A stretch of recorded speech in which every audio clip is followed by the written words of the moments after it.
We've all seen the new footage for The Legend of Zelda Wii U, but did you notice this book? Yeah, that one right there. The thing peering into your soul with the symbol of the Sheikah on it.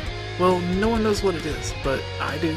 Welcome to a new Zelda Wii U Theory, featuring Macintyre Productions, the Two Button Crew, Cessseeezy, Taven, Darrin, RMFH, and myself.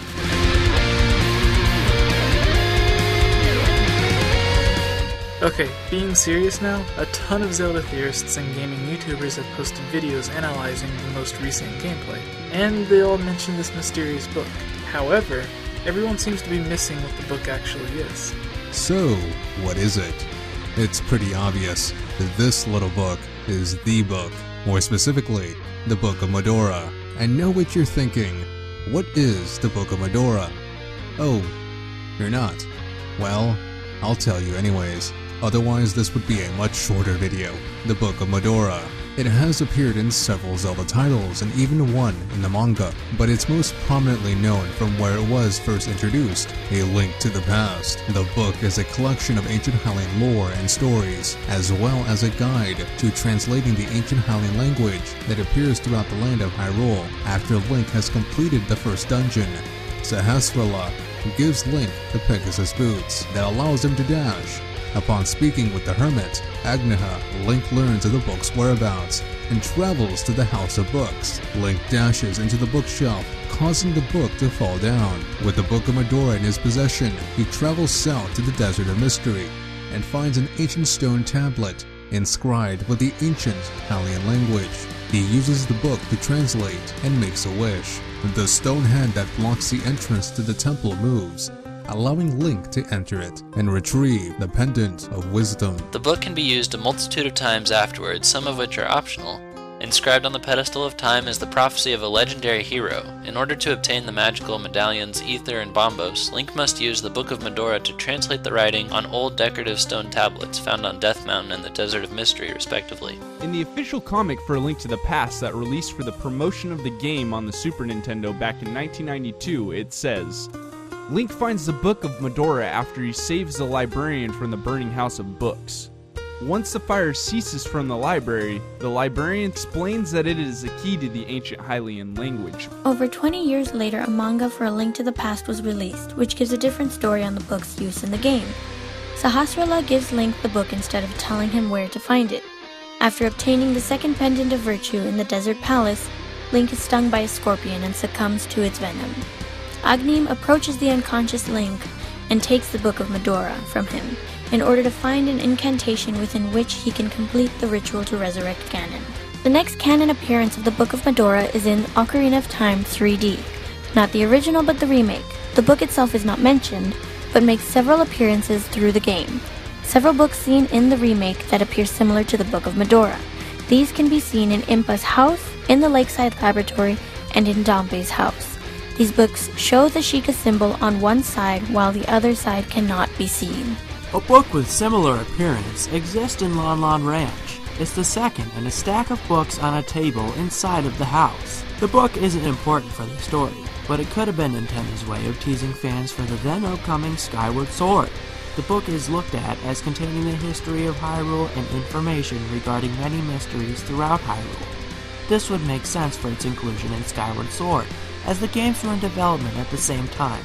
Skyward Sword is an origin story and predates almost any known history about Hyrule. However, just like in Ocarina of Time 3D, the book isn't really mentioned in the game, but it can be seen prominently being held by Gapura in his official artwork. Him having possession of the book would make complete sense, as many believe he's in fact the owl Kapora Gabora from Ocarina of Time, Majora's Mask, and Four Swords Adventure. For instance, in Ocarina of Time 3D, a game that also features the book, he is knowledgeable of many secrets to Hyrule that he could learn from studying the book, such as him telling you how to correctly navigate through the Lost Woods. The next time the book makes an appearance is in Twilight Princess, though it goes by a different name. The book has very similar origins, abilities, and also belongs to the Sheikah tribe. In the game, the book's magic is used to bring power back to the Dominion Rod.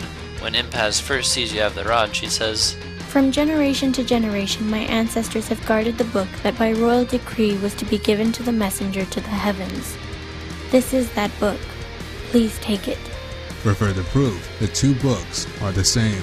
We just need to connect the dots. The books are both used to translate text. The books both contain magic, allowing Link to access new locations. Both books feature the Sheikah symbol and is also given to the Hidden Village or Old Kakariko, with Kakariko being founded by the Sheikah. Since the Kakariko village from The Legend of Zelda Ocarina of Time and the Hidden Village have similar locations, some conclude that the Hidden Village is the original Kakariko village. This theory gains strength when translating the Hylian language in the Hidden Village, as the two big billboard says, "Welcome to Old Kakariko." Additionally, in Link's crossbow training, the level of the Hidden Village is called Kakariko Shootout.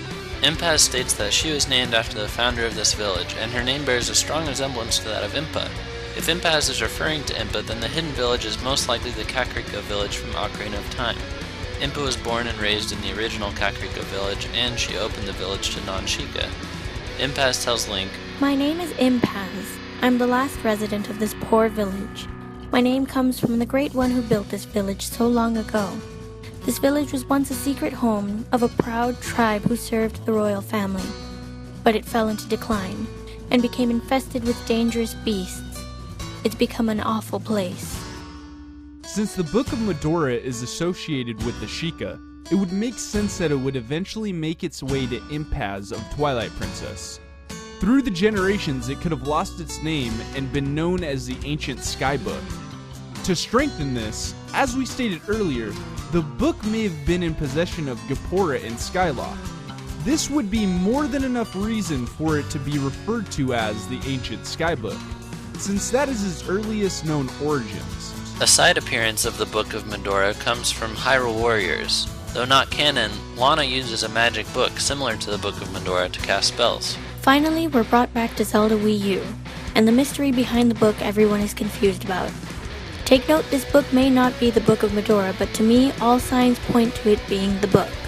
It would make sense as Nintendo revamped the Bomber's Notebook in Majora's Mask to keep track of side quests and schedules. With Zelda Wii U being so massive compared to the Zelda games, and Nintendo stating that you will get lost at times, it would make sense for them to include the Book of Medora as an item for Link to use for hints or secrets within the world to keep track of quests. Alternatively, it could be that this is the Link that writes the original book, or the pages of the original book are lost and Link has to find them to progress in the game.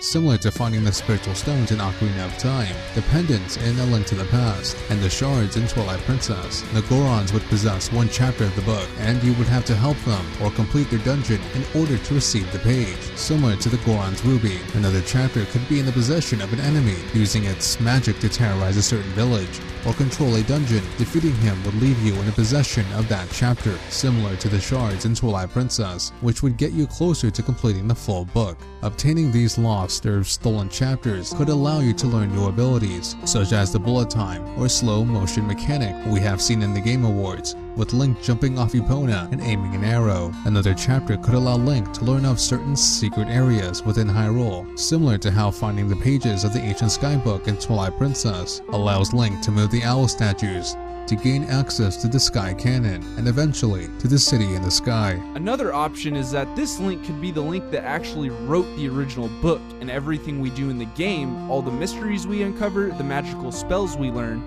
like Din's Fire from Ocarina of Time and Quake from A Link to the Past, could be written down as we learn them and passed on through the generations, eventually ending up in Gapora's hands, and even further through the Sheikah tribe, the Scientist family, and even Dompe's bloodline. After all, he is a very mysterious character. Then the book is looked at as no more than a harmless fairy tale, and its magic and secrets are all but forgotten, only to be placed in a library in A Link to the Past. Alright guys, that's the end of the video. I'd like to thank everybody that joined in on this one. And Jesse, thanks a lot for putting this collaboration together. We wouldn't have been here without you, buddy. If you guys would like to see some more Zelda content, make sure to go check out my newest video on Hyrule's Eternal War. Also go check out M Productions, CC, and Game Over Jesse for some more awesome Zelda content. You guys all have a good one. Peace out. This is Scott with Two Button Crew, and we are really excited to be a part of another great Zelda Theory with Game Over Jesse. Our channel is a daily show for Nintendo fans, and a recent episode that I think you would love to check out is called Octodad goes Black Friday shopping and gets kicked out. That was a ton of fun to film, dressing up as Octodad and walking into a mall, walking into Walmart, and just seeing people's reactions, flopping around like Octodad. It was a great time, so I hope you enjoyed that, and thanks again for watching this awesome video on Game Over Jesse's channel.